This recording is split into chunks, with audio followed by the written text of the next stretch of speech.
magpaaraw na mamaya.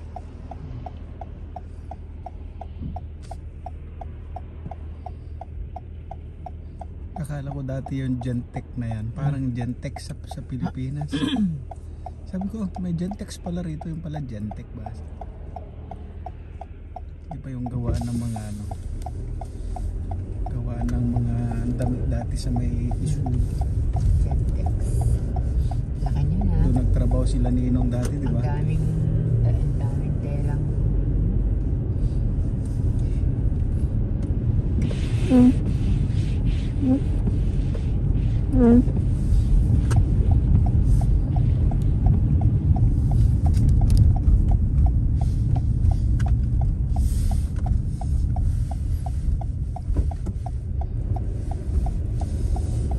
Jeepney. Ay, yung pala ang jeepney? Nalipat na dito. Ah, saan ba? Ayan. Nasa nalipat na raw dito eh. Di ba dati nasa Sargent yan? Oo. Wala na sila dyan. Ano? Ay, nga pala. Ang pumalit doon yung ano. Yung pinagbilihan natin? Ano tawag nun? Pangalan nun? Bilan natin natin siya ron. Ano na ba yung pupunta natin dyan? Paano? Habitat. Habitat? Habitat? Alam mo kung saan? Lagpas lang. Alam mo, lagpas ng Mandalay yan eh.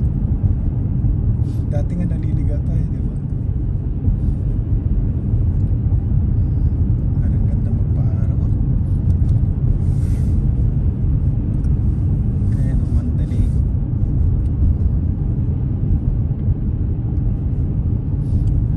Sarap ang barbecue nila sa Trod. Ano pang pangalan? Ayan o, di ba? Restore Habitat. Asan? Ayan o. Ah, ano? Parang malagang tao. Meron na.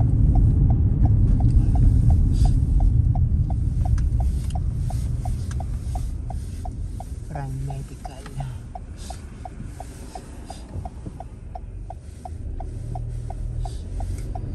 Ayan, Restore Habitat. Ayan, pupunta kami dito ni Mrs. kasi maghahanap kami ng pwedeng pang-repair ng may project. Ayan, Restore Habitat for Humanity.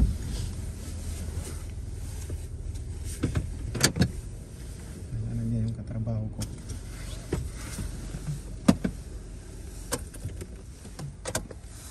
So yun guys, dito tayo sa may Habitat for Humanity Restore. May project kasi kami ni Macy's na pinaghahandaan dahil magsa-summer na. So bibili tayo, titingin tayo nga pala ng mga pwede pa. Although mga second hand pero baka pwede pang gamitin. Ayan guys. Ayan. Oh, sumilip na si Haring Araw. Ibig sabihin nagbabadya na ng ano tawag nito, magsasama. Ayan, sa mga second hand, although mga bago naman yung mga iba. Hello mga kabayan, kumusta na po kayo? Ayan, ito na naman pang inyong Kuyang Danny. At dahil kahapon ay I think Sabado, nagpunta po kami ni Mrs. sa Habitat. Yung mga bilihan ho ng mga second hand na kung ano-ano mga gamit sa bahay. Nagpunta po kami doon. May mga bago palang kailangan ko sa paggagawa ho ng aking pong project ngayon. Yung pagpapalit ng aming mga kitchen cabinet. So, medyo luma na po at ayan. So, nakamura ho tayo. Ayan, ipapakita ko po yung mga nabili ho natin mga cabinet. Ayan, so 12 kasi papalitan ko nga po yung buong kitchen cabinet ho namin, pati ho yung countertop. Oh, ayan kabayan, ipapakita ko po, nakamura po kami ang mga cabinet na bili namin. Okay. So ito po yung mga nabili natin mga cabinet kabayan doon sa Habitat at ayan. So bale 12, no? So malaking bagay sapagkat nakamura po tayo mga kabayan yung ating pong kitchen cabinet na nabili doon sa Habitat. So ayan po. At least bago. Kasi naghahanap po kami ng second hand. Papalit namin doon sa aming kitchen cabinet. So ayan, meron naman tayong mga nakuhang bago. So ayan. Tulad po ng sinabi ko ay 12 box. At ayan, naka-minus tayo. Naka-discount.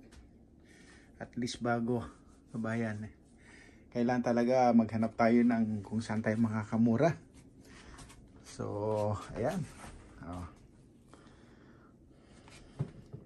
Nakaswerte tayo kabayan ng murang mga cabinet. Ilagyan natin ng plastic. Kasi baka umulan na. Kasi nagtutunaw na ho yung snow. Tumaas na ho yung temperature ho natin. Ayan po. Mukhang matatapos na ho ang summer at mag-spring na po. Ayan, nagtutunaw na ho. Ayan yung yelo. Kaya naman linagyan ho natin ng balot. Baka mag-snow pa o kaya ulan pa. Kabayan, sayang naman. Pag nabasa yung mga cabinet masisira. Ayan, so bale ito po yung ating project ngayon, no? At siguro matagal na ito, magmula pa ho siguro nung itinayo itong bahay na to ay ito na ho yung mga kitchen cabinet. Kasi parang ano siya pasadya. Alam nyo naman yung mga una ho natin bahay no, ng mga pasadya pa ho yung mga kitchen cabinet. So ito, papalitan ho natin lahat yan. At pati yung countertop. Ayan yung sink, papalitan ho natin mga kabayan. So yan po yung project natin ngayon. At gagawin natin, kung mapapansin nyo, ito ay isang diretso lamang yung ating pong countertop. Pero ngayon suggest po ni Commander gagawin ko pong letter L. So hanggang doon. So hanggang dyan gagawin ho natin yan. Lalagyan natin ng kitchen cabinet. Cabinet po yan. Kaya napakaswerte naman tayo. Kasi pumunta ho sa Habitat, yung bentahan ho ng mga second hand. At yan, medyo maswerte tayo dahil nakabili ho tayo ng mga bago. Ayan, nakakarton pa. So ayan po yung project natin ngayon, unti-unti. At paggagawa ko sana, pina-estimate ko sabi nila abutin mga 15,000. So sabi ko ako na lang. Total pagdating naman ng trabaho dahil midnight shift po tayo, unti-unti na lang ho natin, no? Makatipid tayo. Medyo sira na rin ho kasi yung countertop. Ayan. Ayan po yung countertop natin. Siguro sa tagal, medyo lumubo na yung iba. So, ayan. So, hopefully, magawa ko po. Dahil first time na magawa ko tayo ng kitchen cabinet. Ayan, oh. Ayan. Mga ano pa. Actually, pininturaan ko lang ito nung kalilipat ho namin Okay, mga kabayan. Sa susunod na video ho natin, kakalasin na ho natin to. At unti-unti ho natin gawin. Okay, sa tulong po na ating Panginoon, kahit first time, tsamba-tsamba na lang. Okay guys, sa masusunod na videos, ayan. Thank you so much again.